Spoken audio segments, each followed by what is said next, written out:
নমস্কার। যুক্তি তর্ক সঙ্গে অর্কই আপনাদের স্বাগত। আপনাদের সঙ্গে আমি অর্কপ্রভ সরকার।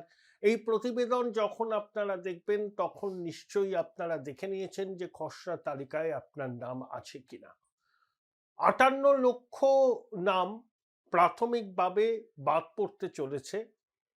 যে ভোটার লিস্ট আছে সেখান থেকে ৭,৬৬,০০,০০০ নাম ভোটার তালিকায় আছে। তার থেকে ৫৮ লক্ষ নাম প্রাথমিকভাবে বাদ পড়তে চলেছে। এদের মধ্যে মৃত, পার্মানেন্টলি শিফটেড, খোঁজ পাওয়া যায়নি, মাল্টিপল এন্ট্রি আছে, এই সংখ্যাটা। কিন্তু এখানেই বিষয়টা কিন্তু থেমে যাচ্ছে না।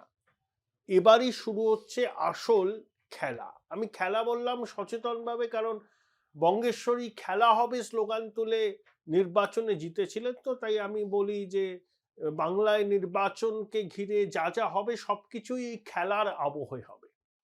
আমি একটা প্রতিবেদন করেছিলাম যে এবার দিদিমণি খেলবেন না, খেলবে কমিশন, এবং দিদিমণিকে চুপ করে সাইড লাইনের ধারে বসে খেলাটা দেখতে হবে।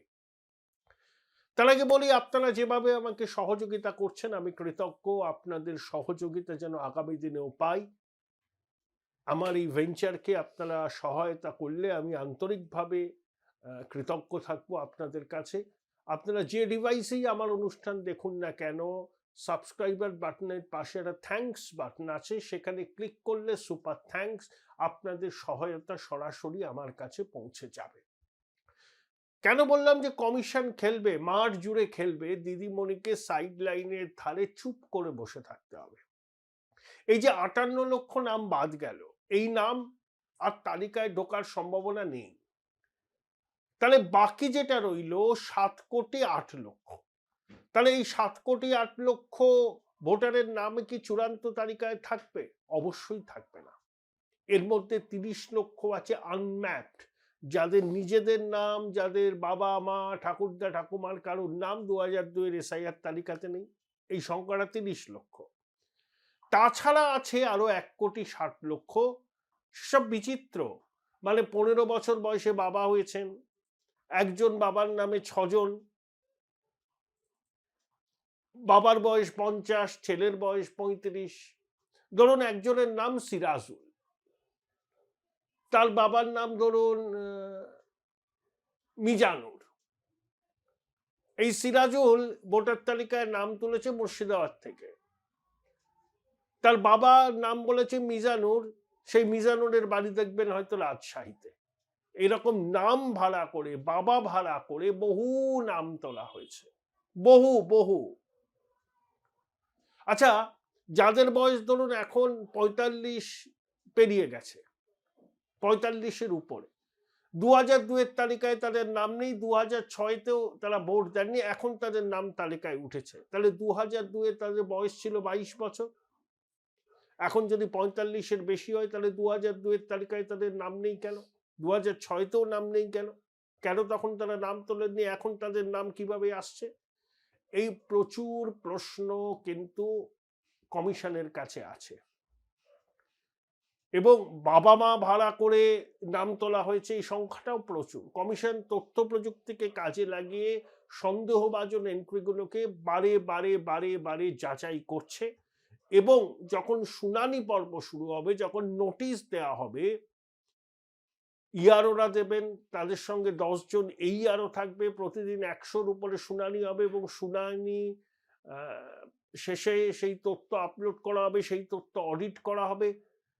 কেউ শুনানি পর্বে যদি ভুল নথি জমা দেন, জাল নথি জমা দেন, তাহলে তার কিন্তু ৭ বছর পর্যন্ত জেল হতে পারে। কমিশন স্পষ্ট আইনের উল্লেখ করে বলে দিয়েছে।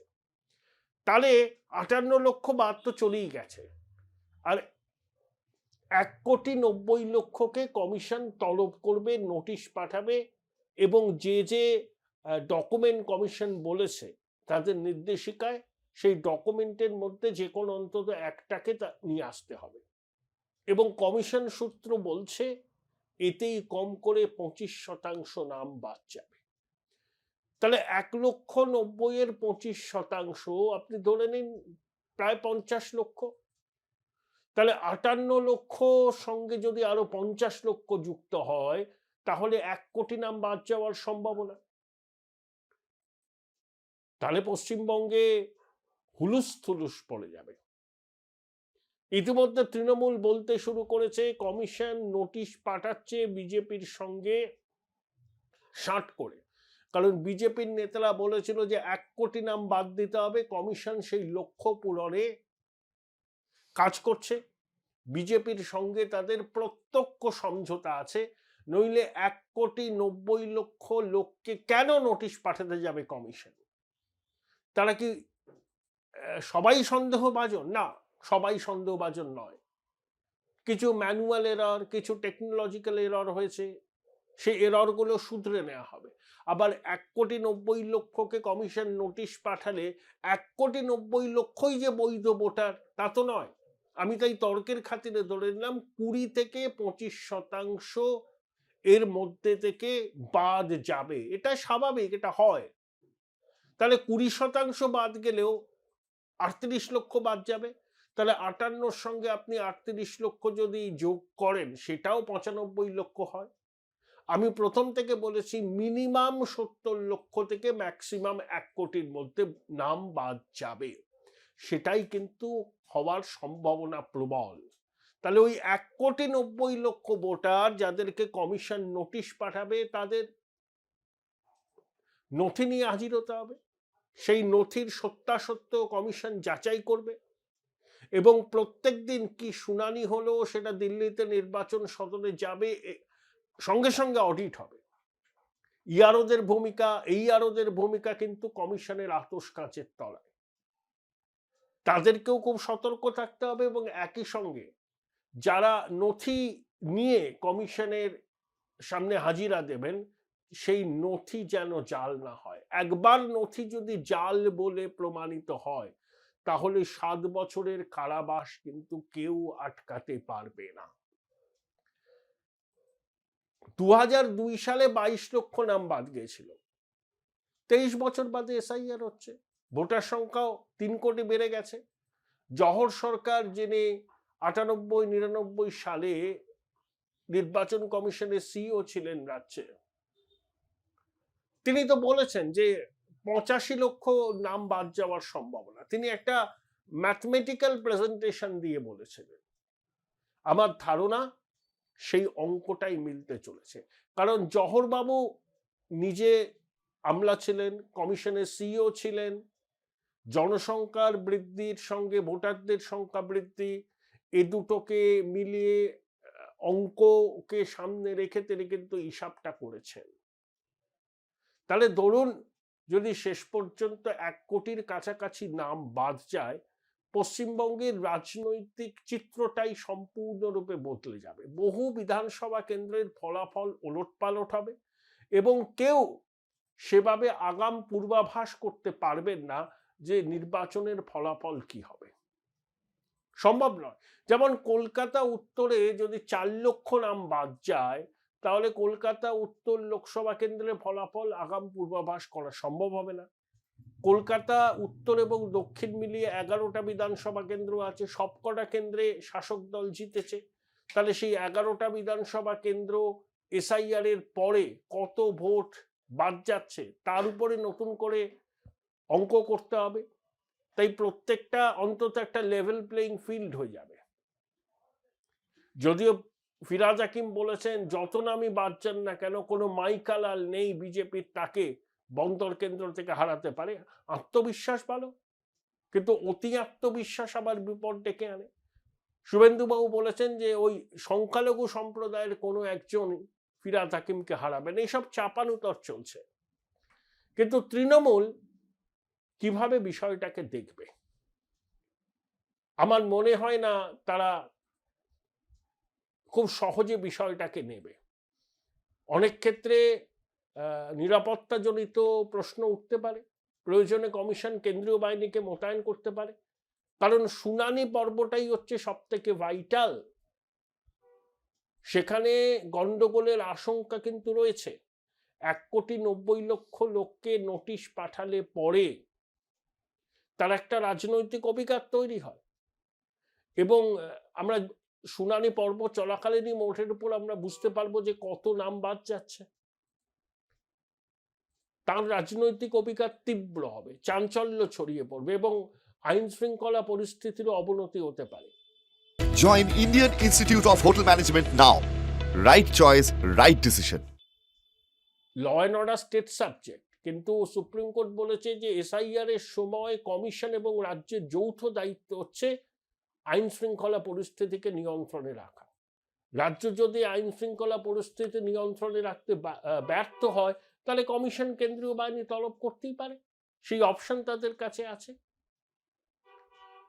তাহলে 15ই ডিসেম্বরের পর থেকে এই যে শুনানি পর্ব চলছে এবং 14ই ফেব্রুয়ারি যে চূড়ান্ত ভোটার তালিকা প্রকাশ হবে, তার আগের এই সময়টাই কিন্তু এসআইআর এর সব থেকে গুরুত্বপূর্ণ।